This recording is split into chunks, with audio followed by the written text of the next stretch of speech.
নমস্কাৰ ষ্টুডিঅ'ত মই কন্দৰ্প গগৈ মুহূৰ্তত এটা গুৰুত্বপূৰ্ণ খবৰ দিব বিচাৰিছোঁ। বকৰীদক লৈ ৱাকফ বৰ্ডৰ ডাঙৰ ঘোষণা।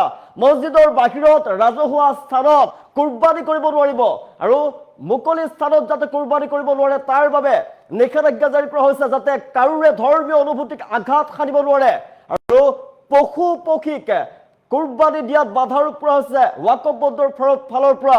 ঈদৰ মাত্ৰ কেইটামান দিনৰ পূৰ্বে এই ডাঙৰ ঘোষণা কৰা হৈছে। জনাইছোঁ মুহূৰ্তত বিগ ব্ৰেকিং জনাইছোঁ মুহূৰ্তত ঈদক লৈ ৱাকফ বৰ্ডৰ ফালৰ পৰা ডাঙৰ ঘোষণা কৰা হৈছে। বকৰী ঈদৰ প্ৰাকখনত দেশৰ কোটি কোটি মুছলমানৰ বাবে বৃহৎ ঘোষণা কৰিছে এতিয়া ৱাকফ বৰ্ডৰ ফালৰ পৰা। বকৰী ঈদক লৈ ৱাকফ বৰ্ডৰ ডাঙৰ ঘোষণা। মছজিদ ঘৰৰ বাহিৰত মুকলি স্থানত কুৰবানী দিয়াত নিষেধাজ্ঞা ৱাকফ বৰ্ডৰ আৰু মুকলি ঠাই বা ৰাজহুৱা স্থানত দিব নোৱাৰিব কুৰবানী। মুকলি স্থানত কুৰবানী দিব নোৱাৰিব। কুৰবানীৰ সময়ত আন ধৰ্মাৱলম্বীৰ ভাৱাবেগত আঘাত সানিলে কঠোৰ ব্যৱস্থা গ্ৰহণ কৰা হ'ব। কাৰোৰে ধৰ্মীয় অনুভূতিক আঘাত সানিব নোৱাৰিব। নিষিদ্ধ পশু কুৰবানী নিদিবলৈ আহ্বান জনোৱা হৈছে। নিষিদ্ধ পশুক কুৰবানী দিব নোৱাৰিব। আইনৰ গণ্ডিত থাকি সকলো মুছলমানক পবিত্ৰ বকৰী ঈদ উদযাপন কৰাৰ বাবে আহ্বান জনাইছে ৱাকফ বৰ্ডৰ ফালৰ পৰা। কুৰবানীৰ কোনো আৱৰ্জনা নলা বা মুকলি ঠাইত নেপেলাবলৈ আহ্বান জনোৱা হৈছে।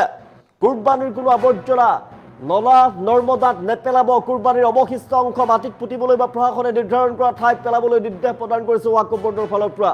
জমিয়ত উলেমা আৰু ইছলামিক সংস্থাসমূহকো চৰকাৰী নিয়ম মানিবলৈ নিৰ্দেশনা জাৰি কৰা হৈছে। বকৰী ঈদৰ প্ৰাকখনত দেশৰ কোটি কোটি মুছলমানৰ বাবে বৃহৎ ঘোষণা। মুছলমানসকলৰ বাবে অতিকৈ গুৰুত্বপূৰ্ণ খবৰ। মাজত মাত্ৰ কেইটামান দিন ঈদলৈ আৰু এই কেইটামান দিনৰ ঈদৰ পূৰ্বেই ৱাকফ বৰ্ডে কৰিছিল আগৰ ঘোষণা। মুকলি ঠাই বা ৰাজহুৱা স্থানত কুৰবানী কৰিব নোৱাৰিব আৰু কুৰবানীৰ সময়ত যাতে আন ধৰ্মৰ লোকে কোনো ধৰণৰ ভাৱাবেগত আন ধৰ্মাৱলম্বীৰ লোকক যাতে কোনো ধৰণৰ আঘাত সানিব নোৱাৰে তাৰ প্ৰতি চকু ৰখাৰ বাবে আহ্বান জনাইছে ৱাকফ বৰ্ডৰ ফালৰ পৰা। নিষিদ্ধ পশু কুৰবানী দিব নোৱাৰিব। আইনৰ গণ্ডিত থাকি সকলো মুছলমান লোককে পবিত্ৰ বকৰী ঈদ উদযাপন কৰাৰ বাবে আহ্বান জনাইছে এতিয়া ৱাকফ বৰ্ডৰ ফালৰ পৰা। দেশৰ কোটি কোটি মুছলমানৰ বাবে অতিকৈ গুৰুত্বপূৰ্ণ খবৰ। দেশৰ কোটি কোটি মুছলমানৰ বাবে অতিকৈ গুৰুত্বপূৰ্ণ খবৰ। বকৰী ঈদৰ পূৰ্বে দেশজুৰি মুছলমান সমাজৰ বাবে গুৰুত্বপূৰ্ণ নিৰ্দেশনা জাৰি কৰিছে ৱাকফ বৰ্ড ফালৰ পৰা।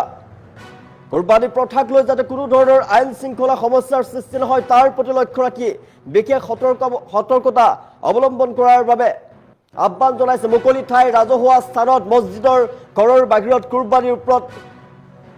কুৰবানী নিষিদ্ধ কৰা হৈছে। ৰাজপথ গলি বজাৰ এলেকা বা যিকোনো মুকলি স্থানত কুৰবানী দিয়া সম্পূৰ্ণৰূপে নিষিদ্ধ ঘোষণা কৰা হৈছে। কেৱল প্ৰশাসনে অনুমোদন দিয়া নিৰ্দিষ্ট স্থান বা ব্যক্তিগত পৰিসৰতহে কুৰবানী দিব পাৰিব। ইয়াৰ মূল উদ্দেশ্য জনসাধাৰণৰ যাতে আন ধৰ্মৰ লোকৰ ধৰ্মীয় অনুভূতিত যাতে আঘাত সানিব নোৱাৰে তাৰ ওপৰত চকু ৰখাৰ বাবে সকলোকে আহ্বান জনাইছে। কুৰবানীৰ সময়ত যদি কোনো ব্যক্তি আন ধৰ্মৰ ভাৱাবেগত আঘাত সানে, উচ্চতিমূলক আচৰণ কৰে তেনে লোকক কঠোৰৰ পৰা কঠোৰ ব্যৱস্থা গ্ৰহণ কৰা হ'ব। সামাজিক সম্প্ৰীতি অটুট ৰাখিবলৈ সকলোৰে সংযম আৰু দায়িত্ববোধেৰে ঈদ পালন কৰাৰ বাবে বকৰী ঈদ পালন কৰাৰ বাবে আহ্বান জনোৱা হৈছে। নিষিদ্ধ পশুৰ কুৰবানী নিদিবলৈও নিৰ্দেশনা প্ৰদান কৰা হৈছে। চৰকাৰী নীতি নিয়ম মানি বৈধ পশুহে কুৰবানী দিব লাগিব। আইন ভংগ কৰিলে আৰক্ষী আৰু প্ৰশাসনে তৎক্ষণাত ব্যৱস্থা ল'ব বুলি সকিয়নি প্ৰদান কৰিছে। পৰিৱেশ আৰু পৰিচ্ছন্নতাৰ দিশৰ প্ৰতিও বিশেষ গুৰুত্ব প্ৰদান কৰা হৈছে। কুৰবানীৰ আৱৰ্জনা ৰক্ত অৱশিষ্ট কোনো ৰাজপথ মুকলি স্থানত নেপেলাবলৈ অনুৰোধ জনোৱা হৈছে। সেইবোৰ মাটিত পুতি ৰাখিবলৈ আহ্বান জনাইছোঁ। শান্তি সম্প্ৰীতি আৰু আইনৰ গণ্ডিত থাকি পবিত্ৰ বকৰী ঈদ উদযাপন কৰিবলৈ সকলো মুছলমান সমাজক আহ্বান জনাইছে। দেশৰ কোটি কোটি মুছলমানৰ বাবে অতিকৈ গুৰুত্বপূৰ্ণ খবৰ। দেশজুৰি যিহেতু বকৰী ঈদ উদযাপন কৰা হ'ব, দেশজুৰি উৎসৱৰ আনন্দৰ পৰিৱেশ বজাই ৰাখিবলৈ প্ৰশাসন, ধৰ্মীয় সংগঠন আৰু সাধাৰণ জনতা একেলগে দায়িত্বশীল ভূমিকা গ্ৰহণ কৰিব। যাতে আৱৰ্জনাসমূহ মাটিত পুতি পেলোৱা বা প্ৰশাসনে নিৰ্ধাৰণ কৰা বিশেষ স্থানত নিষ্পত্তি কৰিবলৈ নিৰ্দেশ দিয়া হৈছে। নগৰ অঞ্চলসমূহত পৌৰসভা, স্থানীয় প্ৰশাসনে এই ক্ষেত্ৰত নজৰদাৰী দিব, চকু ৰাখিব। জমিয়ত উলেমা আৰু বিভিন্ন ইছলামিক সংগঠনসমূহে চৰকাৰী নিয়ম পালন কৰিবলৈ সকলো মুছলমানক আহ্বান জনাইছে। শান্তি সম্প্ৰীতি আৰু গান্ধীৰ আইনৰ গণ্ডিত থাকি পবিত্ৰ বকৰী ঈদ উদযাপন কৰিবলৈ সকলোকে আহ্বান জনাইছে। সকলো দেশবাসীকে আহ্বান জনাইছে এতিয়া জনাইছো বকৰীদৰ প্ৰাকখনত দেশৰ কোটি কোটি মুছলমানৰ বাবে বৃহৎ ঘোষণা কৰা হৈছে মছজিদৰ ঘৰৰ বাহিৰত মুকলি স্থানত কুৰবানী দিব নোৱাৰিব কুৰবানী দিয়াত নিষেধাজ্ঞা জাৰি কৰা হৈছে ৱাকফ বৰ্ডৰ ফালৰ পৰা মুকলি ঠাই বা ৰাজহুৱা স্থানত দিব নোৱাৰিব কুৰবানী আৰু কুৰবানীৰ সময়ত আন ধৰ্মাৱলম্বীৰ ভাৱাবেগক আঘাত সানিলে কঠোৰ ব্যৱস্থা গ্ৰহণ কৰা হ'ব কাৰোৰে ধৰ্মীয় অনুভূতিত আঘাত সানিব নোৱাৰিব নিষিদ্ধ পশু কুৰবানী নিদিবলৈ আহ্বান জনোৱা হৈছে নিষিদ্ধ পশুৰ কুৰবানী দিব নোৱাৰিব আইনৰ গণ্ডিত থাকি সকলো মুছলমানক পবিত্ৰ বকৰীদ উদযাপন কৰাৰ বাবে আহ্বান জনাইছে আৱৰ্জনা নলা বা মুকলি ঠাইত নেপেলাবলৈও আহ্বান জনাইছে ৱাকফ বৰ্ডৰ ফালৰ পৰা কুৰবানীৰ অৱশিষ্ট অংশ মাটিত পুতিবলৈ প্ৰশাসনে নিৰ্ধাৰণ কৰা ঠাইত পেলাবলৈ নিৰ্দেশ প্ৰদান কৰা হৈছে জমিয়ত উলেমা আৰু ইছলামিক সংস্থাসমূহকো চৰকাৰী নিয়ম মানিবলৈ নিৰ্দেশনা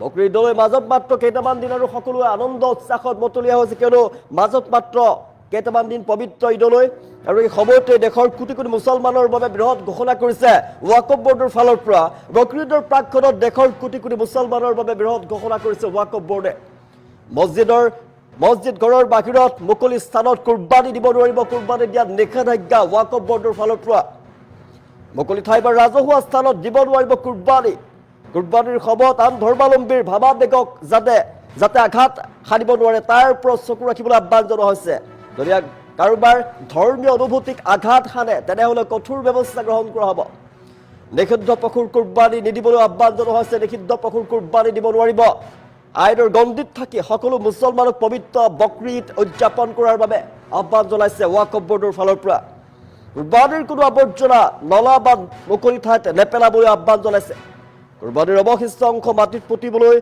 প্ৰশাসনে নিৰ্ধাৰণ কৰা ঠাইত পেলাবলৈ নিৰ্দেশ প্ৰদান কৰা হৈছে জমিয়ত উলেমা আৰু ইছলামিক সংস্থাসমূহকো চৰকাৰী নীতি নিয়ম মানি চলিবলৈ নিৰ্দেশনা প্ৰদান কৰা হৈছে জনাইছো মাজত মাত্ৰ কেইটামান দিন আছে বকৰীদলৈ বকৰীদক লৈ দেশৰ মুছলমান সমাজৰ মাজত ব্যাপক উৎসাহ দেখিবলৈ পোৱা গৈছে বকৰীদৰ পূৰ্বে দেশজুৰি মুছলমান সমাজৰ বাবে গুৰুত্বপূৰ্ণ নিৰ্দেশনা জাৰি কৰিছে ৱাকফ বৰ্ডৰ ফালৰ পৰা কুৰবানীৰ প্ৰথাক লৈ যাতে কোনো ধৰণৰ আইন শৃংখলাৰ সমস্যাৰ সৃষ্টি নহয় তাৰ ওপৰত লক্ষ্য ৰাখি বিশেষ সতৰ্কতা অৱলম্বন কৰা হৈছে বিশেষকৈ মুকলি ঠাই ৰাজহুৱা স্থান আৰু মছজিদৰ ঘৰৰ বাহিৰত কুৰবানী দিব নোৱাৰিব কুৰবানীৰ ওপৰত নিষেধাজ্ঞা আৰোপ কৰা হৈছে ৰাজপথ গলি বজাৰ এলেকা যিকোনো মুকলি স্থানত কুৰবানী দিয়া সম্পূৰ্ণৰূপে নিষিদ্ধ কেৱল প্ৰশাসনে অনুমোদন দিয়া নিৰ্দিষ্ট স্থান বা ব্যক্তিগত পৰিসৰতহে কুৰবানী দিব পাৰিব ইয়াৰ মূল উদ্দেশ্য জনসাধাৰণৰ যাতে কোনো ধৰণৰ আন ধৰ্মৰ লোকক যাতে কোনো ধৰণৰ ধৰ্মীয় অনুভূতিত আঘাত সানিব নোৱাৰে তাৰ ওপৰত চকু ৰখা হৈছে নিষিদ্ধ পশুৰ কুৰবানী নিদিবলৈ নিৰ্দেশনাৰ জৰিয়তে জনোৱা হৈছে চৰকাৰী নীতি নিয়ম মানি বৈধ পশুকে কুৰবানী দিব পাৰিব আইন যদি ভংগ কৰে তেনেহ'লে আৰক্ষী আৰু প্ৰশাসনৰ ফালৰ পৰা তৎক্ষণাত ব্যৱস্থা গ্ৰহণ কৰিব পৰিৱেশ আৰু পৰিচ্ছন্নতাৰ দিশৰ ওপৰতো এবাৰ বিশেষ গুৰুত্ব প্ৰদান কৰা হৈছে কুৰবানীৰ আৱৰ্জনা ৰক্ত বা অৱশিষ্ট অংশ কোনো ৰাজপথ মুকলি স্থানত নেপেলাবলৈ অনুৰোধ জনোৱা হৈছে আৰু সেইবোৰ মাটিত পুতি ৰাখিবৰ বাবে প্ৰশাসনে নিৰ্ধাৰণ কৰি দিয়া বিশেষ স্থানত নিষ্পত্তি কৰিবৰ বাবে আহ্বান জনোৱা হৈছে জমিয়ত উলেমা আৰু বিভিন্ন ইছলামিক সংগঠনসমূহেও চৰকাৰী নিয়ম পালন কৰিবলৈ সকলো মুছলমানক আহ্বান জনাইছে শান্তি সম্প্ৰীতি আৰু আইনৰ গণ্ডিত থাকি পবিত্ৰ বকৰীদ উদযাপন কৰিবলৈ সকলোকে আহ্বান জনাইছে দেশৰ কোটি কোটি মুছলমানক আহ্বান জনাইছে ৱাকফ বৰ্ডৰ ফালৰ পৰা দেশজুৰি পবিত্ৰ বকৰীদক লৈ আনন্দময় পৰিৱেশে বিৰাজ কৰিছে বকৰীদলৈ মাজত মাত্ৰ কেইটামান দিন আৰু সেই সময়তে দেশৰ কোটি কোটি মুছলমানৰ বাবে অতিকৈ গুৰুত্বপূৰ্ণ খবৰ বকৰীদক লৈ ৱাকফ বৰ্ডে কৰিছে ডাঙৰ ঘোষণা কোটি কোটি মুছলমানক জনাইছে আহ্বান বকৰীদ যাতে শান্তি আৰু সম্প্ৰীতিৰে পালন কৰিব পাৰে কোনো ধৰণৰ যাতে বেমেজালিৰ সৃষ্টি নহয় আন ধৰ্মৰ লোকৰ যাতে ধৰ্মীয় অনুভূতিত আঘাত সানিব নোৱাৰে তাৰ ওপৰত চকু ৰাখিবৰ বাবে আহ্বান জনাইছে